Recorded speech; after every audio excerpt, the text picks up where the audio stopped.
Guys, welcome to my YouTube channel. ছেলে সামনের দোকান থেকে মাংস আনতে গিয়েছিল, নিয়ে আসলো মাংস। আমি ওপরে নিয়ে আসছি মাংসটা।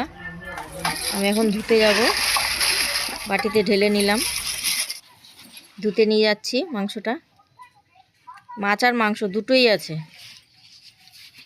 এই যে কাচকি মাছ, কাচকি মাছটা আগে ধুয়ে নিচ্ছি পরিষ্কার করে, নুন মাখিয়ে ভালো করে ধুয়ে নিচ্ছি। এবার জল দিয়ে ধুয়ে নেব। মাছটা ধুয়ে নেওয়া হলে মাংসটা ধুচ্ছি। এবার এক এক করে মাংসটা ভালো করে ধুয়ে নিচ্ছি, যেন রক্ত না লেগে থাকে। পরিষ্কার করে ধুয়ে নিচ্ছি বন্ধুরা, ভালো করে ধুয়ে নিচ্ছি। এক এক করে ধুয়ে নিচ্ছি মাংসগুলোকে। পুরো ভালো করে একবারে ধুয়ে নিলাম, ধোয়া হয়ে গেছে। এবার ওপরে নিয়ে যাচ্ছি, মাছ আর মাংস দুটোই নিয়ে চলে এলাম। সবজিটা ধুয়ে নেব। টমেটোটা কেটে নিয়েছি, ধুয়ে রেখে দিলাম। পেঁয়াজটা ধুয়ে এবার পেঁয়াজটা কুচি কুচি করে কেটে নিলাম। একে একে পেঁয়াজটা কেটে নিলাম। পেঁয়াজটা কেটে এবার আলুটা ধুয়ে নিলাম। আলুটা পরিষ্কার করে ধুয়ে নিলাম বন্ধুরা। দেখো, আলু ধোয়া হয়ে গেছে, আলুটা ধোয়া হয়ে গেছে। এবার মশলাটা বেটে নিচ্ছি। আদা রসুন বেটে নিচ্ছি শিলে। কে কে শিলে মশলা বেটে রান্না করো কমেন্ট করে জানাবে। লঙ্কাটাও বেটে নিচ্ছি। মশলা হয়ে যাচ্ছে। শিলে বাটতে তো একটু সময় লাগবে বলো। শিলে বাটা খেতে গেলে তো একটু সময় নিয়ে রান্না করতে হবে। সব রেডি হয়ে গেছে মশলা। তেল দিয়ে দিলাম কড়াইতে, তেল গরম হয়ে গেছে। আলুটা ভেজে নেব লাল লাল করে।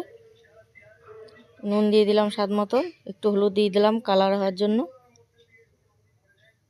দেখো বন্ধুরা, নেড়ে চেড়ে আলুটা ভেজে নিচ্ছি, লাল লাল করে ভেজে নেব।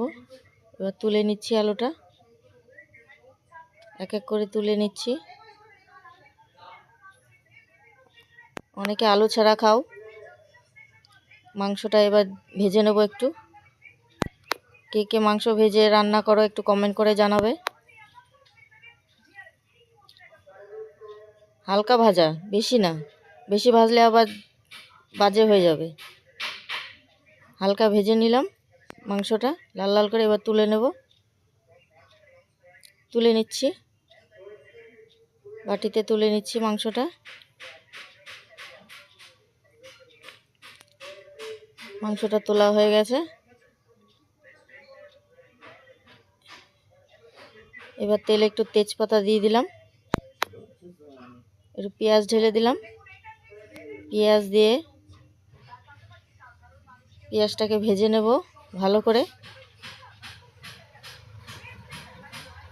লাল লাল করে ভেজে নেব পেঁয়াজটা। লাল লাল করে ভাজা হয়ে গেছে।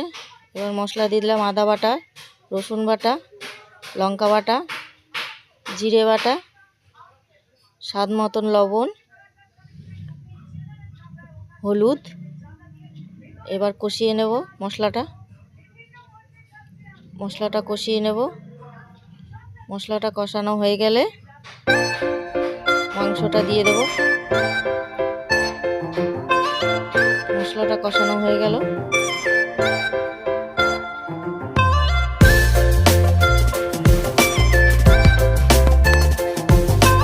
কেটে রাখা টমেটোটা দিয়ে দিলাম, ভেজে রাখা মাংসগুলো দিয়ে দিলাম।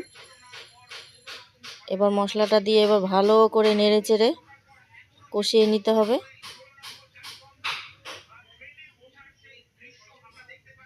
আস্তে আস্তে নেড়ে মাংসটাকে ভালো করে কষিয়ে নিতে হবে।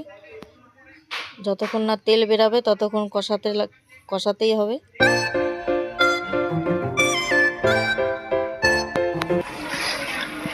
ভেজে রাখা আলুগুলো দিয়ে দিলাম, জল ঢেলে দিলাম।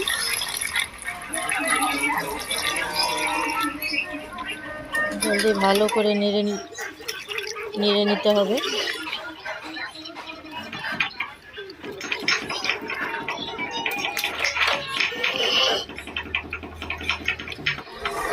ঢেকে দিয়েছি, ঢাকা খুলে আবার একটু নেড়ে নিতে হবে।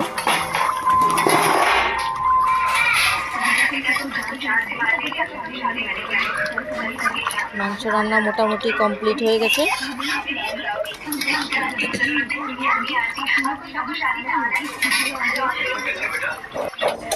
গরম মশলা দিয়ে নামিয়ে দিলাম।